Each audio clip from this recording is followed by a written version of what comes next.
suis en train d'étudier pour préparer la séchine.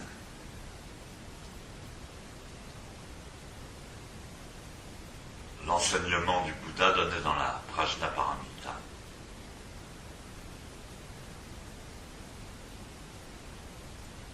Et donc il distingue trois mondes.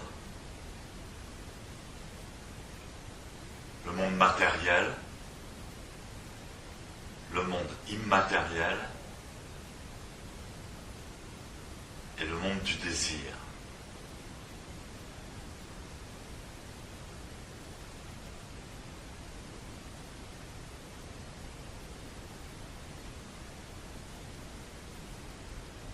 Donc c'est une vision que je ne connaissais pas, que je n'avais jamais étudiée, que je trouve très intéressante.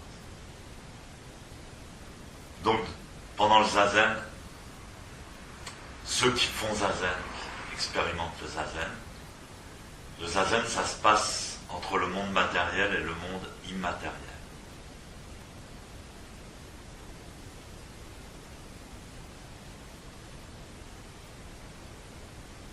C'est-à-dire le monde matériel, c'est quand même notre corps, notre posture, la réalité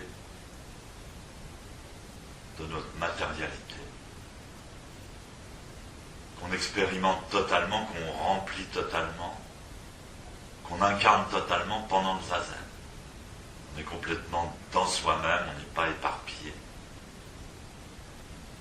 Et chaque millimètre de notre corps a une importance et exprime quelque chose, cette noble posture exprime ne serait-ce qu'une certaine forme d'équilibre.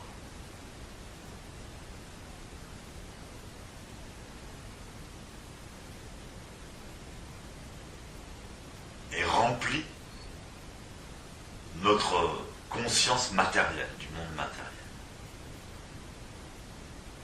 C'est très important cette relation entre notre monde matériel et le monde immatériel, qui est la conscience et la pensée. Effectivement, quand on fait zazen, qu'on reste immobile, qu'on ne réagit pas, qu'on interréagit pas,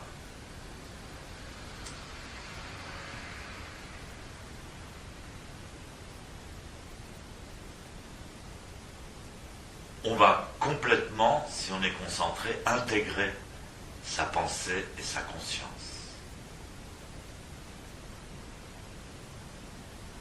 Autrement dit, Sensei disait, dans la vie quotidienne, s'il y a une mouche qui vole dans la pièce, ça vous en avez pas conscience, vous êtes trop occupé à faire des tas de choses, vous ne faites pas attention.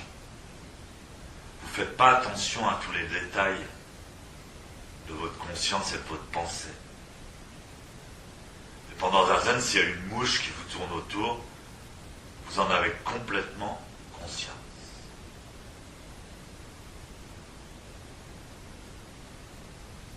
Donc la conscience et la pensée, on appelle ça le monde immatériel. Et le troisième monde, c'est le monde du désir. Le monde du désir, c'est le monde de la vie de tous les jours, où on va en fait toujours agir, réagir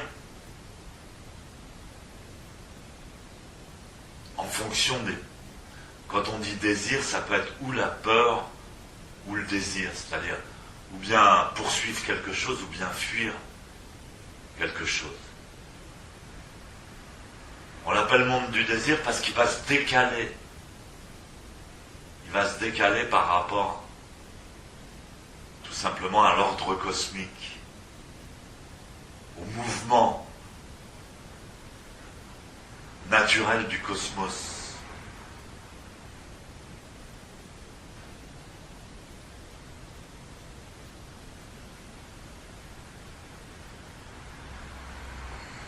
Ce qu'on appelle le cosmos, c'est aussi bien le mouvement des atomes, des cellules, de notre système solaire, de notre galaxie, de notre univers, nous participons à ce mouvement cosmique.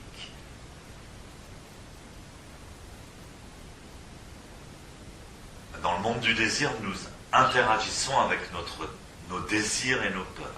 C'est le monde de la vie quotidienne.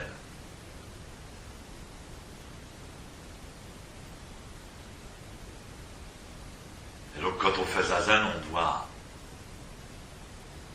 il serait souhaitable qu'on retrouve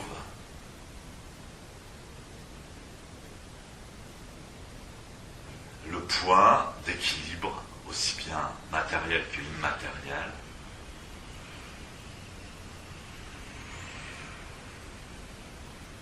où on s'affranchit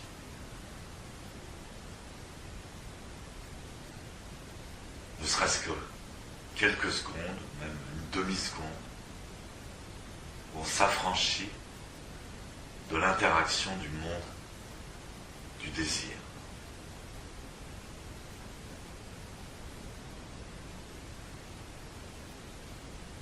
Donc c'est un point de vue très intéressant que je développerai dans ces chines de l'ascension.